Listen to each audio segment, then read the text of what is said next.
আপনি 1 সেকেন্ডে যদি আপনি সুবহানাল্লাহ বলেন, এর থেকে বেশি তো আর লাগে না। 1 সেকেন্ডে 2 বারও বলা সম্ভব। যদি 1 সেকেন্ড করেই ধরেন, তবুও 1.5 মিনিটের মাথায় আপনার হয়ে যাবে। অথচ এমন একটু আমল আমরা করতে চাই না। নবীজি বললেন, যে ব্যক্তি ইখলাসের সাথে, বিশ্বাসের সাথে প্রতিনিয়ত ফরজ নামাজ শেষ করে আমলটিকে কন্টিনিউয়াসলি করে যাবে, তিনি ইন্তেকাল করা পর্যন্ত তিনি তার সশরীরে সবলে তিনি শেষ পর্যন্ত কাটাতে পারবেন, এমন কথা বললেন। এখানে আরেকটি রওয়ায়াত এসেছে 33 বার সুবহানাল্লাহ, 33 বার আলহামদুলিল্লাহ, 33 বার আল্লাহু আকবার, এবং সর্বশেষ লা ইলাহা ইল্লাল্লাহু ওয়াল্লাহু আকবার ওয়ালিল্লাহিল হামদ। এভাবে বলে 100 বার পূর্ণ করতে হবে। যদি এভাবে আমল করা যায়, শুধু তাই নয়, অন্য আরেকটি হাদিস এসেছে। আর এই তাসবিহের নাম শুধু তাসবিহে ফাতিমী এই জন্যই হলো, নবীজি তার মেয়ে ফাতেমাকে দিয়েছিলেন। বাবা তার মেয়েকে এমন আমল শেখালেন, আর মেয়ে মোটামুটি সব দিকে ছড়াইয়া দিলেন। তিনি প্রথমে বললেন হযরতে আলী রাদিয়াল্লাহু তাআলা আনহুকে, আলী আবার গিয়ে অন্যান্য সাহাবীদেরকেও বললেন যে কোথায় পেয়েছো, যে নবীজি দিয়েছেন তার মেয়ে ফাতেমাকে, এই জন্য নাম রাখা হয়েছে তাসবিহে ফাতেমা অথবা তাসবিহে ফাতেমী। পড়েন সুবহানাল্লাহ। অন্য হাদিসে এসেছে, নবী করিম সাল্লাল্লাহু আলাইহি সাল্লাম বলেছেন, কেউ যদি নিয়মিত তাসবিহে ফাতিমী পাঠ করে তাহলে তিনি ইন্তেকাল করবেন। ইন্তেকাল করার সাথে সাথে আল্লাহ তাআলা জান্নাতের মেহমান বানিয়ে দিবেন, কারণ তার প্রত্যেকটি তাসবিহ ছিল আল্লাহর কাছে প্রিয় এবং পবিত্র। পড়েন সুবহানাল্লাহ। প্রত্যেক নামাজের শেষে আমরা পড়ব, অথচ নবীজি আবার এমন কথাও বলে দিলেন, আমল তো তোমরা করবা, শুরু করবা, কিন্তু তুমি যাওয়ার আগে শয়তান এসে উপস্থিত হয়ে যাবে। মসজিদের নামাজ সালাম ফিরানের সাথে সাথে শয়তান এসে উপস্থিত হয়ে যায়।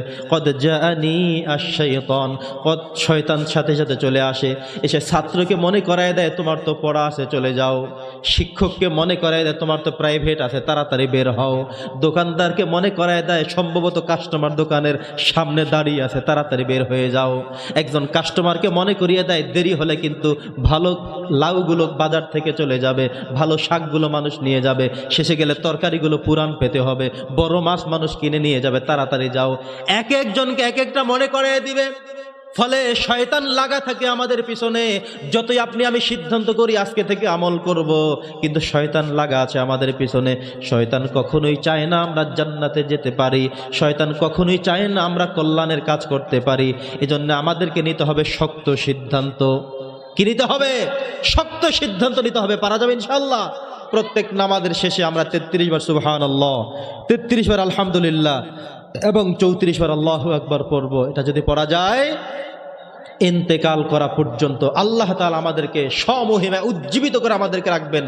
আপনি আশা করবেন কখনই আল্লাহ তাআলা এমন অ্যাক্সিডেন্ট আপনাকে দিবে না যে অ্যাক্সিডেন্টের কারণে আপনার হাত ভেঙে যাবে, পা ভেঙে যাবে, আরেকজনের খেদমত নিতে হবে, এই আশা সরিয়ে ফেলবেন। কারণ আপনি একটি হাদিসের আমল করেন, যে হাদিসটি হুজুরদের কোনো কথা না, খতিব সাহেবদের কথা না, ইমাম সাহেবদের কথা না, কথাটি হলো স্বয়ং মুহাম্মদুর রাসূলুল্লাহ সাল্লাল্লাহু আলাইহি সাল্লামের কথা। ভাইরা আমার, বন্ধুরা আমার, হযরতে আলী রাদিয়াল্লাহু তাআলা আনহু, আপনাদের মনে আছে কিনা সিফফিনের যুদ্ধের কথা? সিফফিনের যুদ্ধের সময়ে, সিফফিনের যুদ্ধের আগ পর্যন্ত হযরতে আলী রাদিয়াল্লাহু তাআলা আনহু সর্বশেষ যে ভাষণ দিলেন, তিনি তখনও এই তাসবিহে ফাতিমীর কথা তিনি বললেন, এমন একটি আমল আমি শিখেছি নবী করিম সাল্লাল্লাহু আলাইহি সাল্লামের জবান মোবারক থেকে, আমার স্ত্রী হযরতে ফাতেমা রাদিয়াল্লাহু তাআলা আনহার মাধ্যমে, এবং সে আমলটি আমি আজকে পর্যন্ত সর্বশেষ নামাজ পর্যন্ত আমি করে গেলাম। আমি বিশ্বাস করি, আমি আশা করি তোমরা আমার ভাই ব্রাদার যারা রয়েছো, যারা আমাদের সাহাবী, আমাদের ভাই রয়েছো, তোমরা যদি প্রতিনিয়ত আমলটুকু করতে পারো তাহলে আল্লাহ তাআলা তোমাদেরকে জান্নাতের মেহমান বানিয়ে দিবেন।